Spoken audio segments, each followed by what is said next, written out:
दोस्तों नमस्कार। Colonel Ajay, CEO Ajay astro money group, first global astro finance digital channel से आपसे मुखातिब होता हूं। आज 26 मार्च सन 2026। दोस्तों आज के एपिसोड में हम चर्चा करें इससे सबसे पहले भगवान श्री राम के जन्मोत्सव यानी रामनवमी के शुभ और पावन अवसर पर आप सभी का हार्दिक शुभकामनाएं और मर्यादा पुरुषोत्तम राजा रामचंद्र की जय।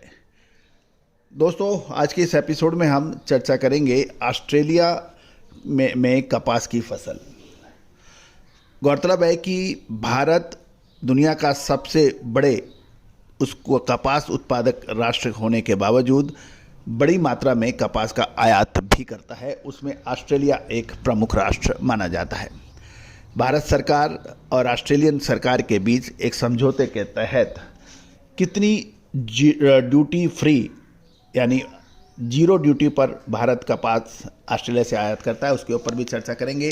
वो कौन सी क्वालिटी है जो भारत में को आयात करनी पड़ती है, इसमें पूरा विस्तृत जानकारी देंगे आपको। साथ साथ भारत सरकार द्वारा कपास मिशन के बारे में भी पूरी जानकारी आपको देने का प्रयास करेंगे। दोस्तों हमारा हर संभव प्रयास रहता है कि आपको जो भी शो बनाएं उसमें पूरी इन्फॉर्मेशन और घटनाओं की पूरी विस्तृत जानकारी दी जाए। शो पसंद आए तो लाइक कीजिएगा। साथ साथ आप किस कमोडिटी पर शो बनाना चाहते हैं कमेंट बॉक्स के ऊपर जरूर लिखिएगा। जितने ज़्यादा कमेंट्स हमारे पास होंगे वो हमें मदद करते हैं कि हम आपको किस कमोडिटी पर अपडेट दें। जानिए रिपोर्ट विस्तार से। दोस्तों खबर निकल के आ रही है कि ऑस्ट्रेलिया में कपास की कटाई शुरू हो चुकी है और आमतौर पर ऑस्ट्रेलिया में कपास की बुआई अक्टूबर से नवंबर के बीच होती है और 2025-26 सीज़न की बुआई बहुत पहले पूरी हो चुकी है। अब मार्च एंडिंग है, इसलिए ऑस्ट्रेलिया के ज़्यादातर हिस्सों में अब कपास की कटाई यानी हार्वेस्टिंग और पिकिंग का सीज़न शुरू हो गया है जो अप्रैल और मई तक चलेगा।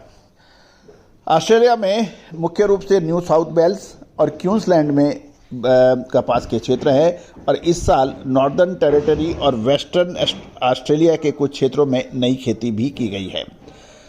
लेटेस्ट अपडेट जो आया है उसके मुताबिक अमेरिकी कृषि विभाग की फरवरी 2026 की रिपोर्ट की बात माने तो इस साल ऑस्ट्रेलिया में कपास का उत्पादन 4.5 मिलियन बेल्स यानी 45 लाख बेल्स रहने का अनुमान है, जो पिछले साल के मुकाबले 11 लाख बेल्स कम है।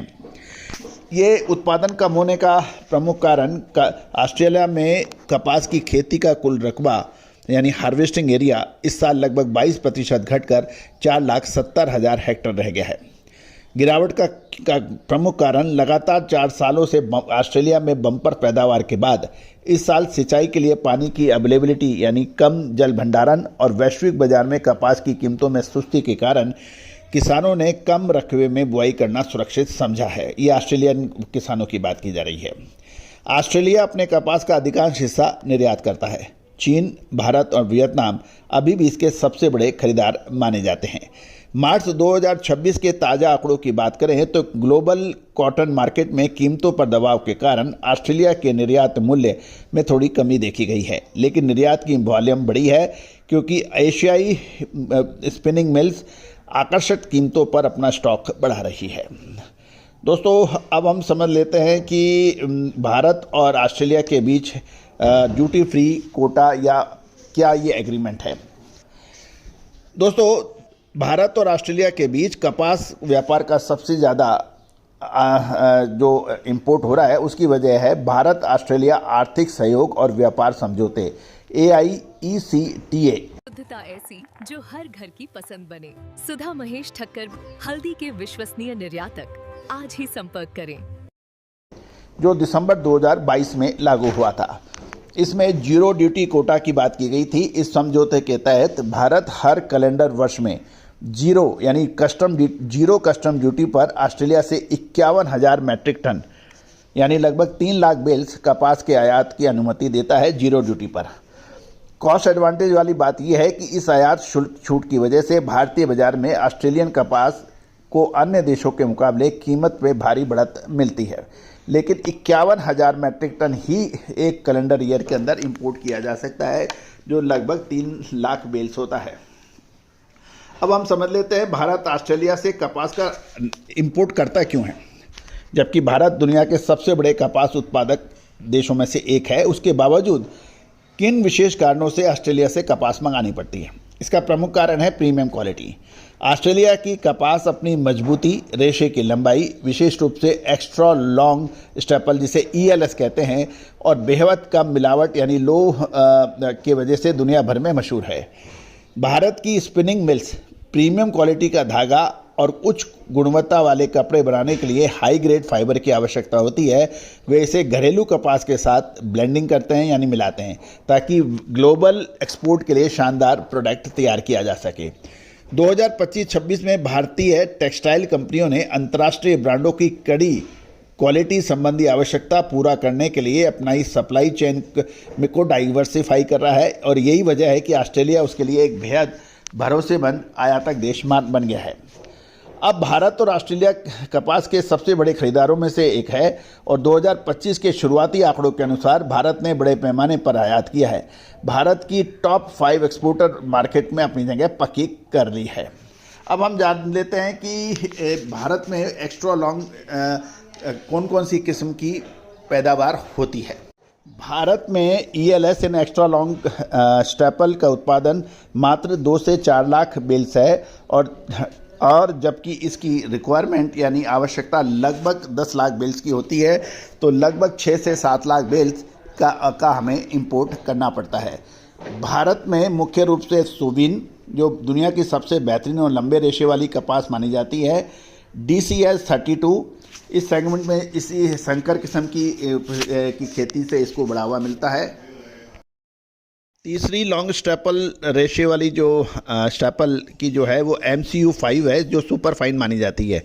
ये मुख्य रूप से जो सिंचित क्षेत्रों में इसका पैदावार होती है।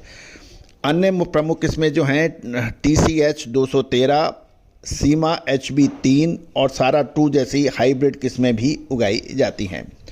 भारत दुनिया में सबसे बड़े कपास उत्पादक के बावजूद ELS यानी एक्स्ट्रा लॉन्ग स्टेपल का उत्पादन भारत में बहुत कम है।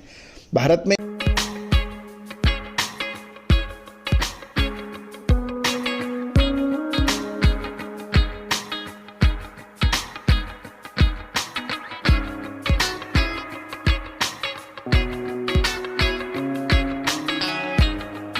ELS कपास का उत्पादन मात्र 2 से 4 लाख बेल्स है, और एक बेल 170 किलो की मानी जानी चाहिए।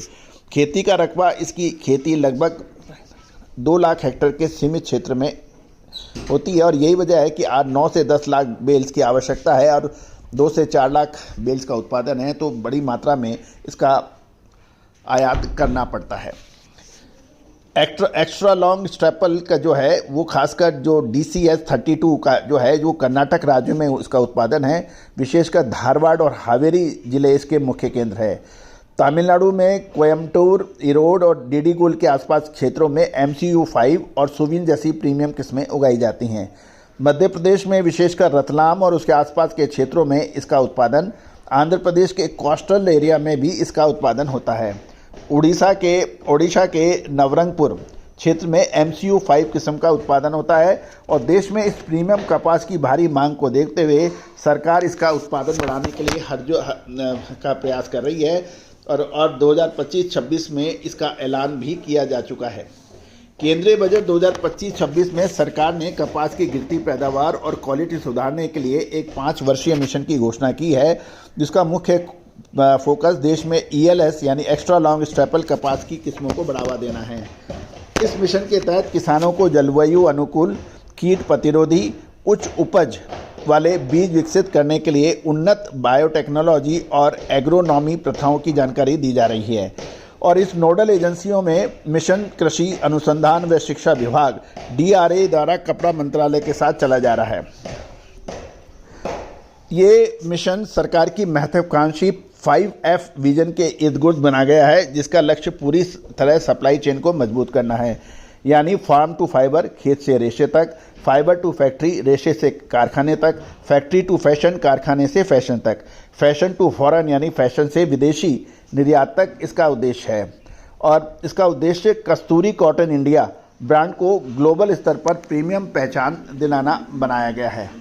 अब हकीकत क्या है और इस मिशन के लिए लगभग 5,272 करोड़ इसका बजट भी है।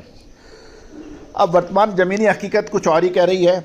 ये योजनाएं सैद्धांतिक रूप से बहुत मजबूत है, लेकिन हम मार्च 2026 की ज़मीनी हकीकत की बात करें तो इस मिशन की इम्प्लीमेंटेशन की गति बहुत सुस्त है। हालिया उद्योग और मीडिया रिपोर्ट्स की बात करें तो ये मिशन अभी तक मुख्य रूप से प्रशासनिक बैठकों, इंटर मिनिस्ट्रियल कंसल्टेशन और कागजी रूपरेखा तैयार करने के चरण तक ही है। एक्स्ट्रा लॉन्ग स्टेपल उगाने वाले किसानों तक उच्च गुणवत्ता वाले बीज और ज़मीनी स्तर पर सब्सिडी का व्यापक लाभ पहुंचाना अभी तक पूरी गति नहीं पकड़ पाया है। अगर ये मिशन अपनी तय सीमा में सही से लागू हो जाता है तो भारतीय टेक्सटाइल और एक्सपोर्टर सेक्टर के लिए एक बड़ा गेम चेंजर साबित होगा। दोस्तों, कुल मिलाकर ये स्थिति ऑस्ट्रेलियन कपास की है, लेकिन ऑस्ट्रेलिया से ELS यानी एक्स्ट्रा लॉन्ग स्टेपल का ही आयात हो रहा है और इससे वो जो कि बहुत सीमित मात्रा में है, तो इसका असर भारतीय किसानों पर और विशेषकर भारतीय कॉटन पर कोई विशेष पड़ने की संभावना नहीं है। विशेषकर अब अगले शो में हम कपास खली, बिनोला और भारतीय कपास की मंडियों के पर क्या अपडेट है वो लेके आएंगे। आप अपनी रिक्वायरमेंट, अपनी पसंद चैनल के कमेंट बॉक्स में अवश्य दीजिए। All the very best, good luck, happy trading.